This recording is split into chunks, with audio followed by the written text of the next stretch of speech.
Now continuing our focus on the case of Indian nurse Nimisha Priya, who has a fresh but temporary lease of life in Yemen after her execution was postponed yesterday. Now frantic efforts are on by multiple leaders from Kerala and also the Ministry of External Affairs to save her. MEA in fact has assured all possible assistance to Nimisha's family, Veera. In fact, today there was a statement from Ranadhir Jaiswal, the spokesperson of MEA, who said that the Indian government is making all efforts to ensure that she gets all help that she needs. That's right, Vasudha. Also, it has appointed the MEA a lawyer to help the family. Nimisha Priya, the nurse, remember, from Kerala, was convicted in the murder of her Yemeni husband and has been on death row. Her mother, a house help in Kerala, has been camping in Yemen to save her daughter. Several campaigns on as well to raise funds. As per the law in Yemen, Nimisha's family can pay blood money to the victim's family and avert that execution. Absolutely. We will be joined this evening by social worker Samuel Jerome Bhaskaran, who has been leading these negotiations in Yemen to save Nimisha Priya. But let's also take a look at this reaction. This is a very sensitive matter, and the Government of India has been offering all possible assistance in the case. We have provided legal assistance and also appointed a lawyer to assist the family. We have also arranged for regular consular visits by a family, and we are also in touch with local authorities as also the family members to resolve this. We continue to closely follow the matter and render all possible assistance. Samuel Jerome, who's been leading the negotiations, joins us now. Mr. Jerome, thank you so much for joining us on NDTV. The MEA today said that it's doing everything possible to save Nimisha Priya. Now that the family of the victim has also unfortunately said that they will not grant mercy to Nimisha Priya, what really is the hope? What kind of diplomatic and legal tools are you using? Let me be very clear here. Whoever intervenes, the pardon has to come from the family. So that is the only way, because we have exhausted all the legal options. Where she has been proven guilty and the verdict has been given accordingly. So the Sharia law, as per the Sharia law, the forgiveness comes from the family. So all the efforts, the collective efforts, will be focused towards getting pardon from the family. So that is what it is. So all the tools that is being used will converge with the family to seek pardon from them. I hope, intentionally, I'm a little bit being vague because that is where I have to be. So, there are a lot of, so I just leave it as it is.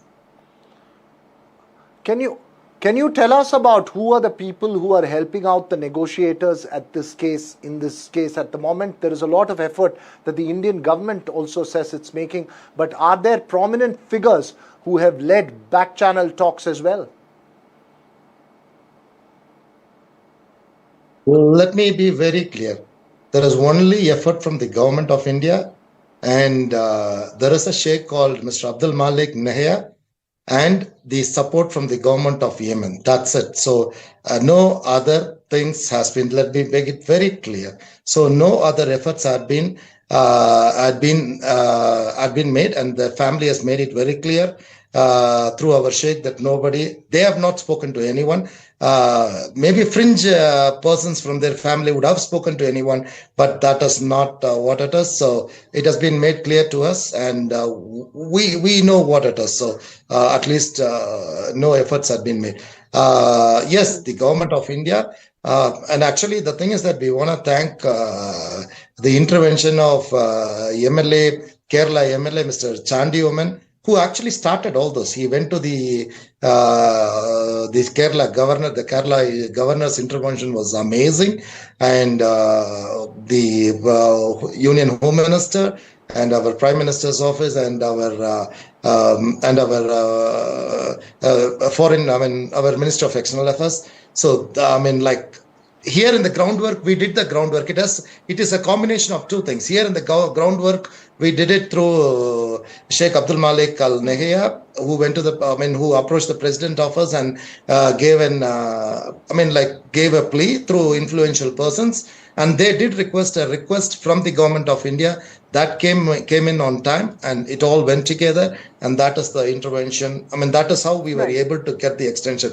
So whatever that is coming outside, it is for media, and I don't care, and I don't want to get into the politics. I'm not a politician. I want to get Nimisha alive, and you have to know that the so-called intervention has provoked the family, and they had to come out and say that all this negativity. You need to understand. So, Mr. Jerome, you're saying that there needs to be restraint in talking about the victim's family, and we need to give them time clearly to be sensitive for the persuasion that you're all trying. For that to work, we need to have some restraint, is what you're saying. See, when within a very short time, on 6th, I received a call from the chairman of the jail that he has received the thing. 6th, I was in India. 8th, I landed here. Imagine from 8 to 16, the very short time.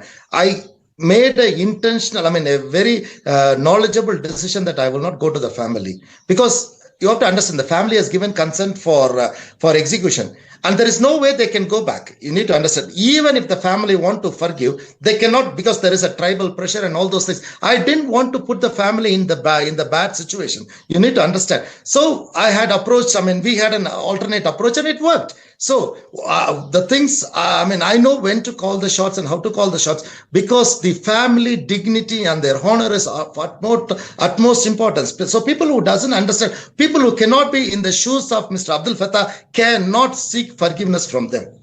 Absolutely. Thank you, Mr. Jerome, for joining us on this very sensitive story.